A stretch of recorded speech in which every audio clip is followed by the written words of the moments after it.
Hello, I'm Anthony. One of my favourite parts of songwriting is writing guitar solos because I get to join two of my favourite things together. I get to play the guitar, which I absolutely love, and then accidentally produce a finished product at the end of the day. And the reason I say accidentally is because almost all of my guitar solos are almost always improvised. And today I'm going to go through an example of that here. I'm in the process of writing Firefly, and I've got a 16-bar part over which I wanted to write a guitar solo. So what I'll basically do is press record and start playing, and I have absolutely no idea what's going to happen. And over the course of usually multiple sessions, I'll record for 5 to 10 minutes normally, just leaving the song in loop, and then I'll come back and pick out the bits that I like. Now, I don't think I've ever had the situation where that practice version has ended up being on the final song. I usually go back and relearn the entire thing once I've decided what the notes are going to be, and then record that. You lose a little bit of spontaneity, but you improve hugely on the quality of the notes that are played. So today I'm going to walk through part of that process, and hopefully at the end of it we'll have a complete guitar solo. If you enjoy this video and you want to help support me and this channel, check out the Patreon link in the description below, or the join button to become a YouTube channel member. Okay, here's the plan. I've got a 16-bar solo. I'm going to leave the solo track muted just for the moment so that we can hear the backing, and I'll just play about 8 bars of the backing to get an idea of what it is I need to solo over the top of.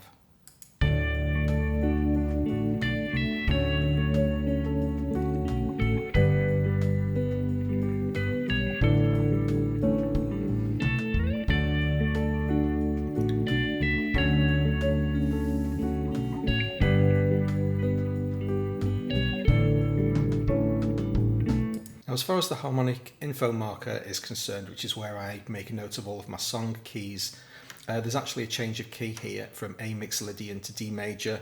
It's a semantic issue because both of those scales use the 7 same notes, but the first 8 bars really feels as if it's centered in A, and then the second half switches to have a feeling of D major. I'll just play a little section of that second half.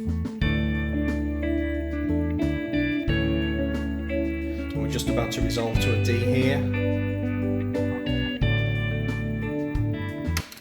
but it's a D over A. The entire thing is ambiguous. The point is that I can play the same 7 notes over the course of the solo and not particularly worry about whether it's based in A or D. And in fact, that ambiguity can be a good thing because it means I don't have to worry too much about, landing on the root, which can often feel cliched. So what I've done over the course of a couple of sessions was just did this process. I call it sketchbooking because I don't know of a technical term for it, where I'll basically just jot down all of my musical ideas, completely improvised, and then go back and find the interesting melodic sections. So here you can see I've already culled out all of the stuff that I don't like, and now, particularly at the end of the solo over here, we're going to try to piece together all of these various parts to make one single continuous solo. And this is the part of the process that is just absolutely enormous fun. As you can see, with a couple of very small exceptions, every part's being cut so that only the usable notes are actually being played. What that basically means is that I can select lots of these different parts, and can you see how the comping tool is overlapping all of these different sections? So wherever we've got these sections of silence, I need to cut them out. I'm going to zoom in. I don't have to be particularly surgical about it because all of this stuff is almost certainly just a rehearsal version. I usually go back and re-record it anyway, but nevertheless. But as you'll see, it is actually pretty important to clean most of the stuff up because it's going to help when we come to glue these different guitar patterns together to get some sort of continuity from one event into the next, and we're going to get something that basically resembles a continuous solo. Now what I'm going to do is completely randomly just select, using my comping tool, some of these parts, and we're going to listen to this first 8 bars as is. I'm going to unmute it and we'll just hear what we've got.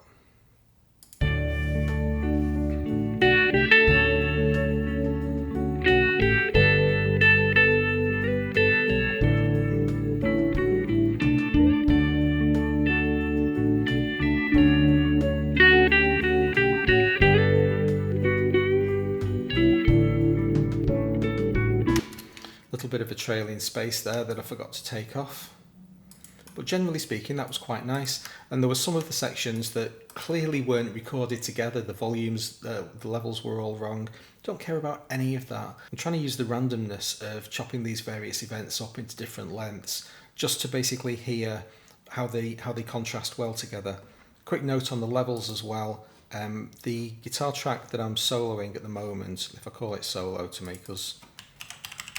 help us identify what's going on here, it's actually routed directly to the stereo out, as opposed to all of the other guitar tracks that are going to the guitar master. So I'm able to basically pull the master bus down, bring everything else lower in the mix and really hear the guitar solo. In fact, we'll do that while we've got the mixer open.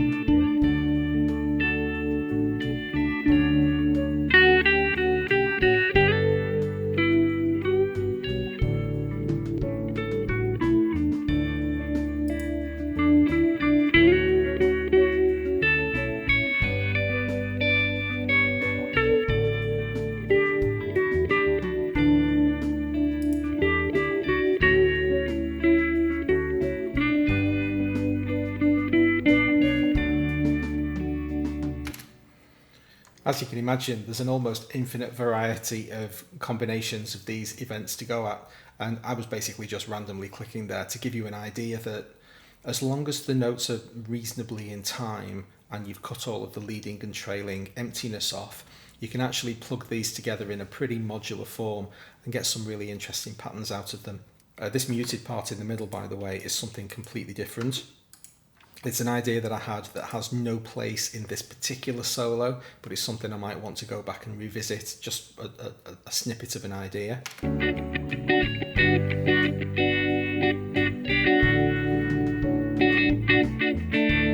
So that kind of chug-a-lug and double stop thing is interesting, but has absolutely no place in this solo, so I just muted it so that I don't accidentally comp into it. Now, the point at which I'm introducing you to this particular process, I've obviously thrown an awful lot away. I think I might have gone up to maybe 20 or 25 takes on this particular solo, and I've thrown almost everything away. Let's see, take 21 is the biggest take number that survived from that initial cull. And so we're really starting to home in on what we want the solo to sound like. And in fact, for the first 4 bars, I'm settled that take 19 is the best. I'll just play this one very briefly. I didn't like it as much, a bit too active.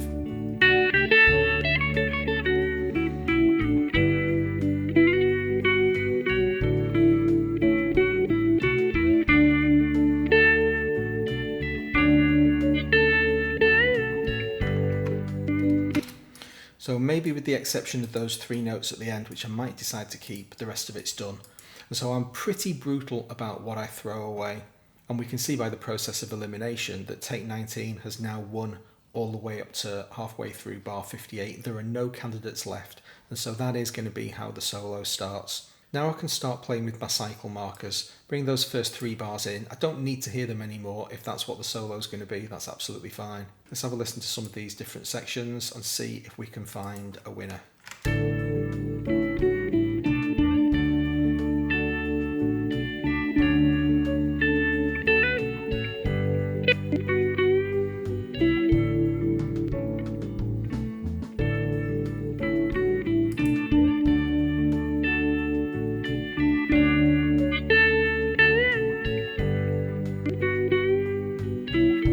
There's an accidental thing going on between those 2 events, and I kind of really like it. There's like a slur.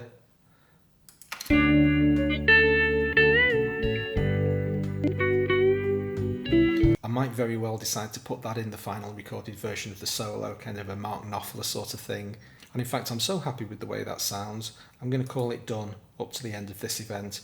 Now, when I was showing you this muted event, it's actually made this the primary event, and so there's a little bit of silence in the middle. Let's use that accident to see whether or not there wants to be silence in that part of the song. It never occurred to me, but it might work.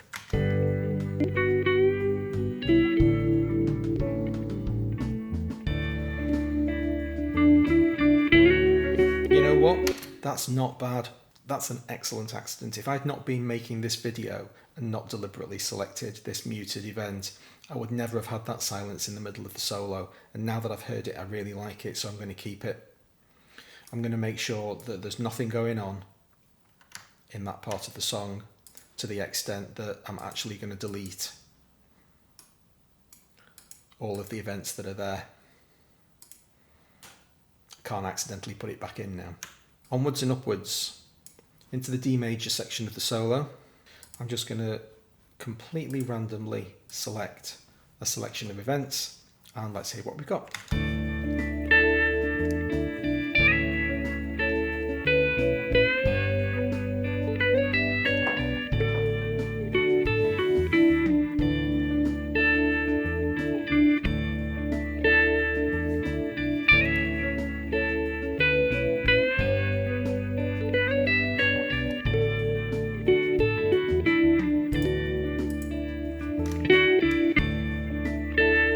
Something really interesting going on with this section. I love that little motif, and I'm not going to delete it, but I need to find another event that fits well with it on either side. One way that I can accomplish that is to get my comp tool out and press the Alt key, and now it's going to allow me to cut every event wherever I want. So if I make a cut there and also here, I can basically isolate that event but have other stuff going on before and after it.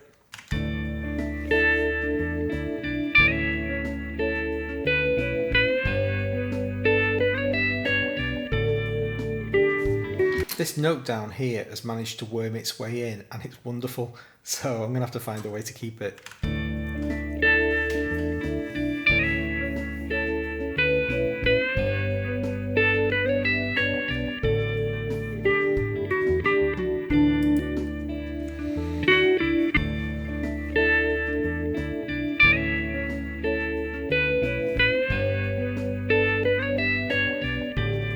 Okay, that's a shame. Neither of those events work particularly well, so I've got a bit of a silence there and I'm going to have to decide what to do with it. First things first though, I need to make sure this little note, this innocent little note that accidentally ended up being orphaned, gets stuck in there because I want it. Wonder what's going on at the end of this event as it originally was. Just as a matter of interest. Do I actually want silence?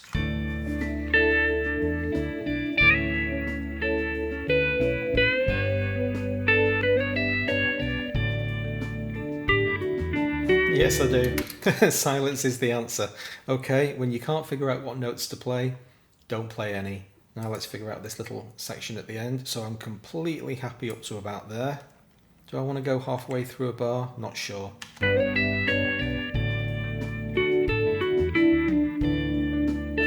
that's fine. Let's extend a bit this way though.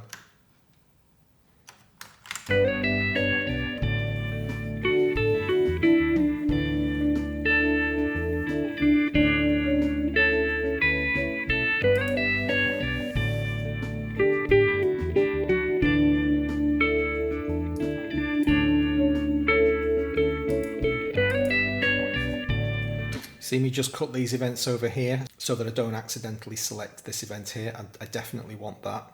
I'm not deleting the other events, by the way. I might create a second track, a secondary solo over the top of this. So I'm not permanently deleting all of the other event data. I'm just selecting my primary or master track.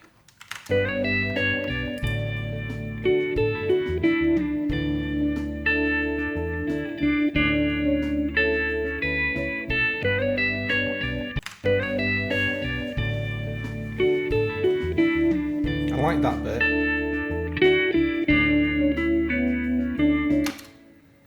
Now I've got a decision whether or not I have the original line, which is much simpler and effectively repeating the section, or do I want something new? Let's chop everything at this point and call that locked in, and now we'll start playing with this stuff lower down.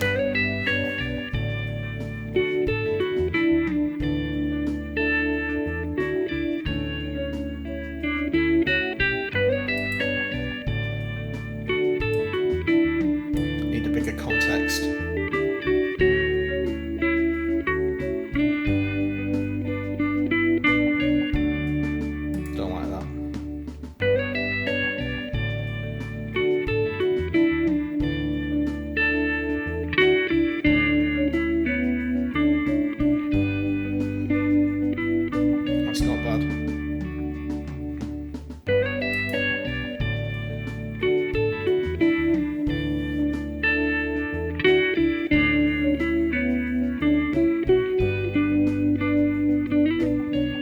Ooh, I really like that. That end section with that little pitch bend is wonderful. So I'm now going to get my comp tool back out, chop everything at this section and call that my master.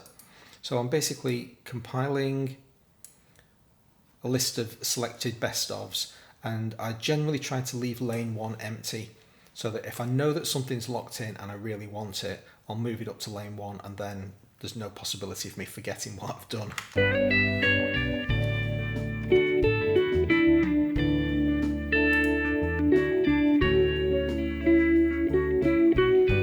Too busy?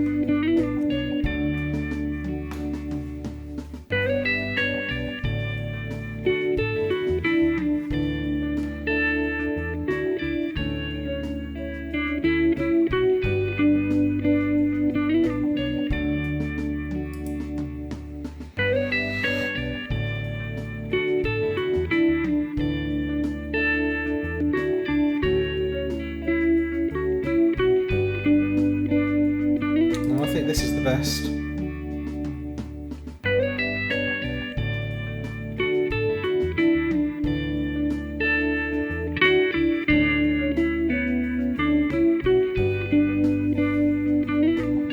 Just wondering if that little transition with all of those notes is a little bit too busy, and whether I want something like that instead.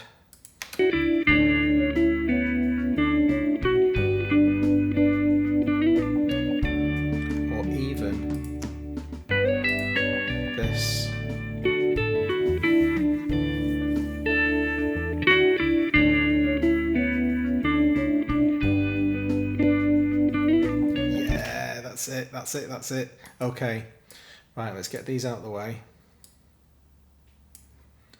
And I want all of this stuff into lane 1. I'm going to set my locators over the whole solo. And now I need to tidy this first part of the solo up. Can you see that I've got all of the correct events selected? But they've not actually been moved into place.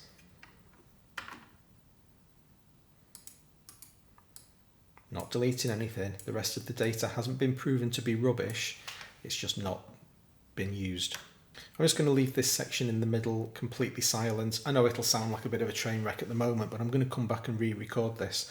I want to hear what the whole solo sounds like in context, and I'll bring the rest of the song up a little bit so that it just sounds a little bit more contextual.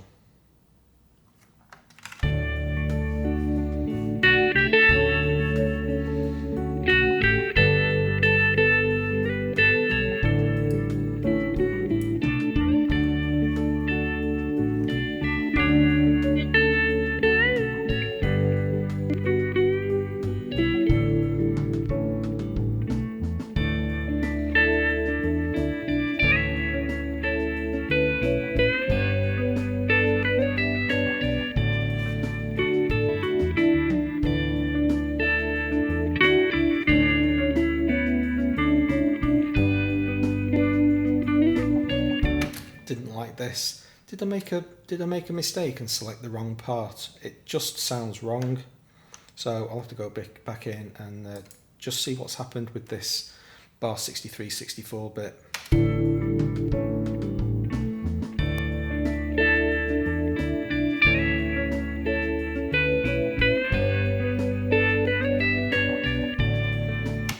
If that's what I liked earlier, I don't like it anymore. Weird. Ears are weird.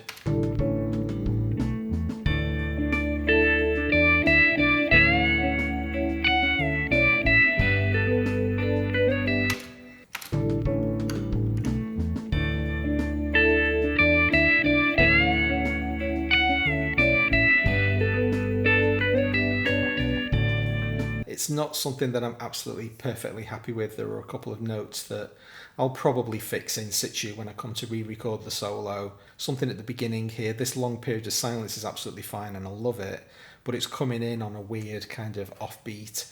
So I'll find some way to fix that. Other than that though, that's that solo finished. What I'll basically do now is drag all of this other stuff onto a brand new track, call this solo master, and then see if I can actually put a second solo underneath this. It might work, it might be a total train wreck, but at least it's something to try. There's loads of really interesting melodic ideas here.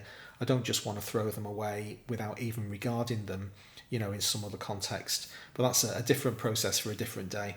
Hope you enjoyed this video. If you did, please hit the like button. I'll see you next time. Thanks a lot.